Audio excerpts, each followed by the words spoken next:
Okay, so today we're doing a deep dive into some really unique sources. We're looking at the War of the Nine Kings in the Torah. Right, the 4 kings against 5.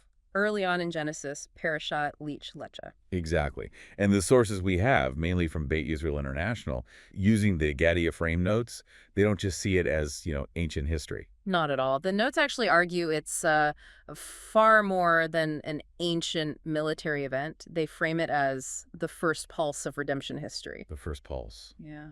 Wow.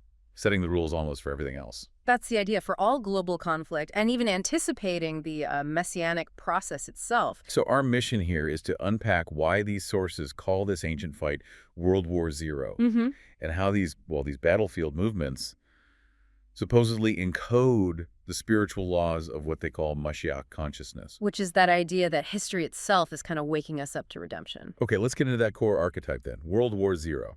Right. So the Gaddi frame notes really lay this out as the foundational pattern, the very first clash between, let's say, divine order and human rebellion, or maybe different types of human ego. And it foreshadows the final conflict, Gog Umagog. That's exactly what they propose. It's the blueprint. Okay, let's talk symbolism then. The players involved. The notes say the 4 kings from the east symbolize something specific. Yeah, empires of control and false unity. Think external pride, domination, forcing things together. False unity. Why is that distinction so important in these texts? Yeah. Between that and real spirituality? Well, the notes suggest it's crucial for seeing the pattern. Those 4 kings are about rigid external control, tyranny, basically, imposing an order that isn't real. Okay, like a top-down forcing. Exactly. But then the 5 kings of the West, the ones they're fighting, they aren't exactly the good guys either. They represent a different kind of problem. Which is? More like internal chaos. The notes call it moral decay, arrogance, and the worship of human power. So one side forces external control, the other collapses from internal emptiness, spiritual rot. So it's a clash between 2 deeply flawed systems.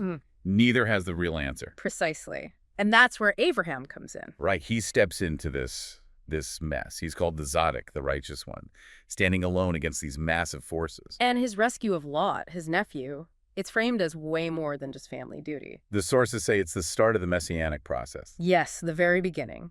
They call his intervention the first unveiling of the light of Mashiach, because he introduces this third way, spiritual truth, faith in action. So that connects to the Midrash that Beit Israel often quotes. Exactly the one. When you see the powers fighting each other, look for the coming of the King Messiah. So these huge clashes, the global turmoil we see, it's not just chaos. According to this view, no. It's the labor pains in the birth of redemption. Chevlei Mashiach, the world struggling to give birth to something new. Okay, I want to push on this idea of the enemy, though, Amalek.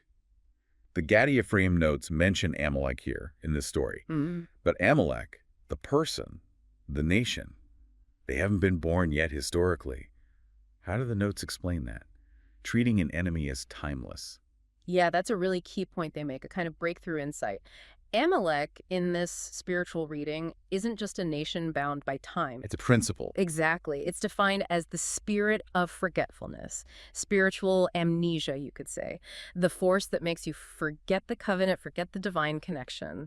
So Abraham's war isn't just against kings. It's the start of the eternal spiritual war against doubt, against forgetting, and that kind of spiritual principle, well, it exists outside of linear time. Okay, let's drill down on that. Yeah. If Abraham's ancient spiritual fights set this pattern, these Chevlei Mashiach, how did the Gaddi frame notes connect that battle to, say, the huge changes we saw starting around the 1800s, science, global shifts? They bridge it using prophecy.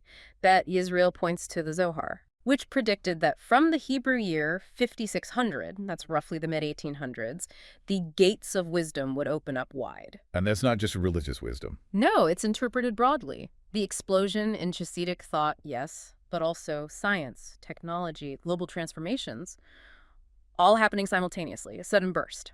And the notes explicitly link this modern explosion of knowledge to Mashiach ben Yosef. Yes.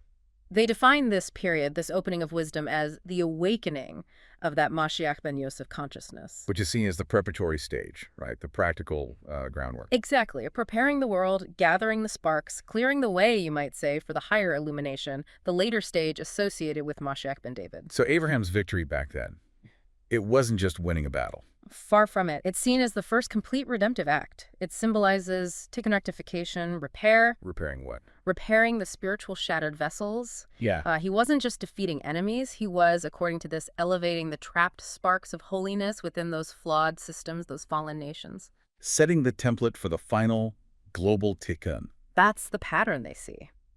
The first war, these 9 kings, mirrors the final war, the 70 nations of Gog Magog. It's the same spiritual dynamic playing out on a larger scale. So looking at the world today, all the unrest, the confusion, the Gaddi notes would say this isn't just random geopolitical chaos. No, it's understood as the continuation of that very first battle. The contractions are getting stronger, the birth is getting closer. It leads back to that final thought from the notes, doesn't it? The really provocative one. It does. They essentially say, when empires fight each other, they break the shells, the kelipot that conceal the divine light. So the conflict itself serves a purpose. A painful one, but yes. And it continues. When the world grows dark, it is only to prepare for the light of Mashiach, the dawn that follows the storm. The darkness isn't the end, it's the prelude. So the final question for you, the listener, to really wrestle with based on these sources, if every clash, every moment of intense global darkness really is a birth contraction, what kind of world, what kind of dawn is all this darkness actually preparing us for?